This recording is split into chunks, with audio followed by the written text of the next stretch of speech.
One of Australia's most anti-women, anti-freedom and anti-child governments fell at the weekend. The 9-year-old Labor government of Stephen Miles and Anastasia Palaszczuk introduced gender self-ID laws which allow biological males to go into a female change room with a female birth certificate and therefore gain access to their private spaces and their sports. The Miles-Palaszczuk government introduced abortion to birth, even when there is a healthy mother and baby, and they doubled down on this when the brave midwife, Louise Adset, blew the whistle on babies being born alive and left to die, often for hours gasping for breath, in Queensland hospitals. Sadly, the LNP succumbed to pressure and committed to being a pro-abortion to birth party in government, shocking its pro-life supporters. Will Premier-elect David Crisafulli have the courage to repeal gender self-ID and other damaging legislation which impacts on religious freedom and freedom of speech? I'll talk with Rob Norman of the Australian Christian Lobby and Kirralie Smith of Binary in just a moment to see what might come of a Crisafulli government. Also coming up on the show is one of Australia's most courageous leaders. Joe de Bruin is a legend of the Australian Labor Party and the trade union movement. He has always been a proud Catholic, so why did staff and students walk out on a speech he was giving at the Australian Catholic University last week? All that and more, don't touch that dial. Well, a dishonest debate about abortion conducted by dishonest politicians and driven by a dishonest media has dominated the Queensland election campaign. It's unusual for this sensitive but unresolved issue to be at the heart of Australian politics, and as I'll show in a moment, it's now spilling over into the federal arena and could become an issue at the upcoming federal election. In the US, where abortion is often at the forefront of politics, the same dishonest debate is occurring in the lead up to the US presidential election, with Kamala Harris's team using it as a weapon against Donald Trump, despite Trump's and his wife Melania's support for abortion. Remember, all Donald Trump did when he was president the first time was appoint conservative justices to the Supreme Court, who overturned Roe v. Wade, which then rightly returned the issue of abortion to the states so the matter could be decided democratically by elected people, not unelected judges in Washington, D.C. No one should oppose the democratic process taking its course. Some states have kept abortion, others have limited it, and a few have banned it outright. If citizens don't like laws which protect unborn humans, they can say so at the ballot box for the first time in 50 years. But the idea of abortion being decided democratically drives Democrats nuts. Here's Michelle Obama campaigning this week for Kamala Harris. A major medical journal reported that after Roe was overturned, infant mortality in this country rose, in large part because women are being forced to carry fetuses that won't survive to term. One woman spent 22 days in jail on murder charges after she miscarried in her own bathroom. Now, none of that makes any sense. How does infant mortality rise if a baby was already going to die in utero? No pro-life person would want to deny care to a pregnant woman in that condition. And to conflate miscarriage with abortion? Seriously? Michelle Obama is clutching at straws. If we were really honest, we would acknowledge the obvious. Abortion, not pro-life protections for women and babies, is the ultimate driver of infant mortality. The losers in this debate, this very dishonest debate, are women who are often coerced by men into killing their unborn babies. There's many examples of this. And baby girls who are aborted by ethnic families who want boys because sex selection abortion is perfectly legal in countries like Australia. Women also lose because the debate focuses on the right to kill instead of society's responsibility to ensure a woman with an unsupported pregnancy is properly supported. Why don't we ever talk about that? Sadly, the only choice presented in this debate is the choice to take a human life. Support for women almost never gets a look in as pro-abortionists in politics and the media rush to tamp down any notion that Australia's abortion to birth laws are extreme. They don't like to talk about the fact that healthy babies with healthy mothers are frequently terminated at post-20 weeks gestation, the age where many of them are routinely surviving in neonatal care in our hospitals. They're killed in one part of the hospital, they're saved in the other part. We have this cognitive dissonance. The mantra, abortion is healthcare, is parroted to disguise the grisly truth of abortion. Apart from their mothers, the other losers, of course, are the unborn babies themselves, who have no voice. Abortion became an election issue in Queensland because the brave Queensland midwife, Louise Adset, went before a parliamentary inquiry into babies born alive and left to die. Yes, folks, that actually happens more frequently than people would care to realise. And Louise Adset blew the whistle. This is not an uncommon occurrence. Just recently, a mother decided to abort her baby at 19 weeks.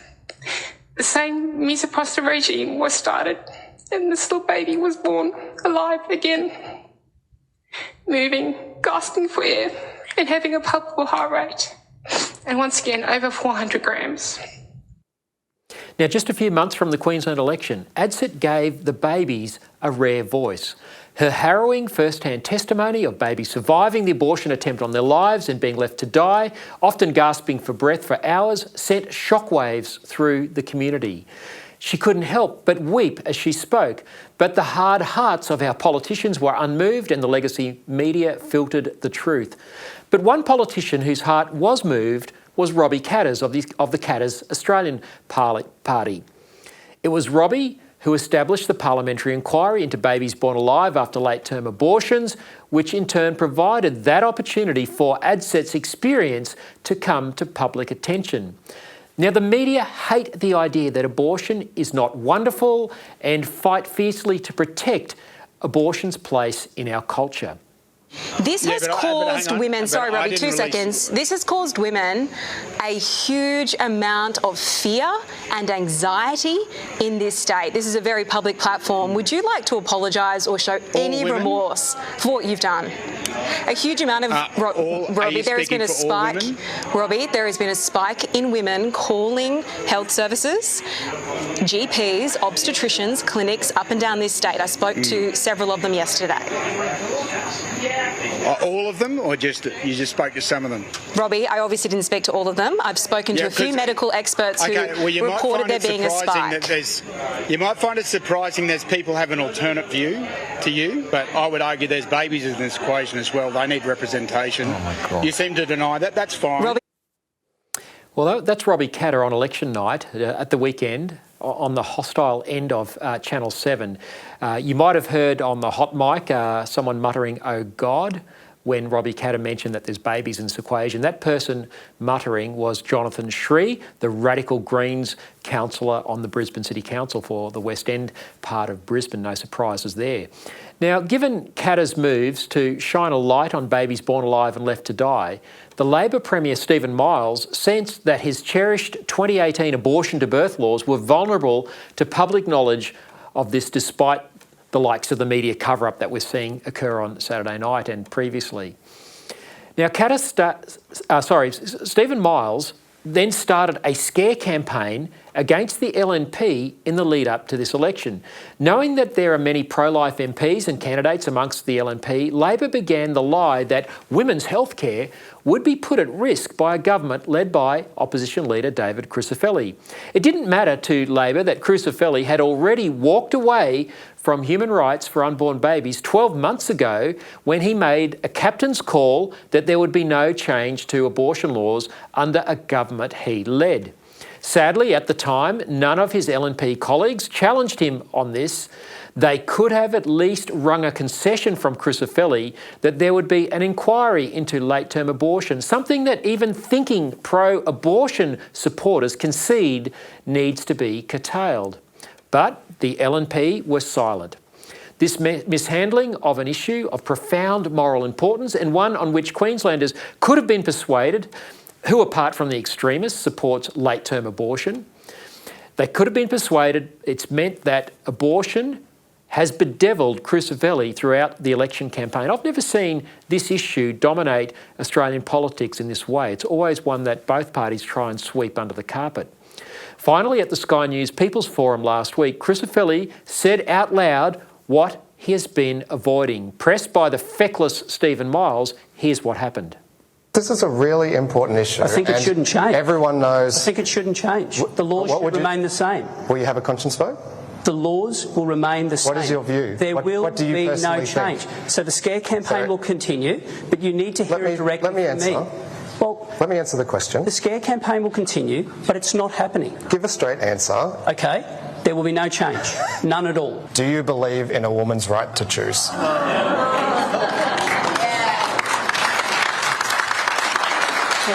Yes or no?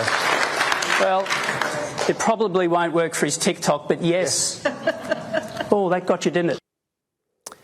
Well, like Peter denying Christ, Crisafulli has gone out of his way to reinforce the point over and over again, saying there would be no change to Queensland's brutal abortion to birth laws if he becomes Premier, despite the fact his party is majority pro-life and that he voted against Labor's abortion to birth laws back in 2018.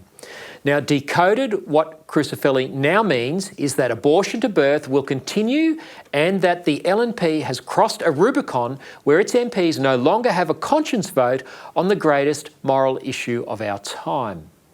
If Crisafulli is to be believed, and no one is challenging him on this in the LNP politicians in Queensland must now toe the party's new pro-death line. It's been tragic watching pro-life LNP candidates and MPs throw their pro-life principles in the bin rather than stand up to Crisafulli and the LNP party bullies. It's been just as tragic watching others acquiesce through their silence. A new movie about the life of German resistance leader Dietrich Bonhoeffer comes out next month. He was famous for saying, "Silence in the face of evil is evil itself. Not to act is to act. Not to speak is to speak." Now, nothing has been learned since the early 1930s. The abortion debate spilled over into federal politics this week, as I said earlier, when Coalition Senator Jacinta Nampijinpa-Price, was asked about what was going on in Queensland. She told the Sydney Morning Herald she could not support late-term abortions because, quote, "our aim should always be on maintaining life." She went on to say, "Late term is anywhere past first trimester. As far as I'm concerned, full term becomes infanticide, and I cannot agree with that." Now, Jacinta Nampijinpa-Price was immediately shouted down by Liberal Deputy Leader Susan Ley and Liberal Senator Jane Hume, who were both keen to say their party would not support changing abortion laws, which at federal level compel even pro-life taxpayers to pay for killing of babies through their Medicare levy. Federal Liberals are now scrambling to make sure the issue of human rights for unborn babies and proper support for their mothers is not part of the upcoming federal election. You'll hear them say over and over again, abortion is a states' rights matter and has nothing to do with the federal government. This is not true. I'll repeat, every citizen, even those of us who are pro-life, are forced to pay for abortions through our compulsory Medicare levy. The majority of abortions sadly occur not for reasons of that the pro-abortion people say the life of the mother is threatened, or rape or incest, these tragic issues. They're very minor reasons for abortion in the overall scheme of things. Those are the hard cases that make bad law. The majority of abortions occur for what is termed psychosocial reasons, where there's a healthy baby and a healthy mother. And despite what pro-abortion advocates say, late-term abortions are frequent, and so too are babies being born alive and left to die after abortion attempts on their lives, as Louise Adset and others have demonstrated.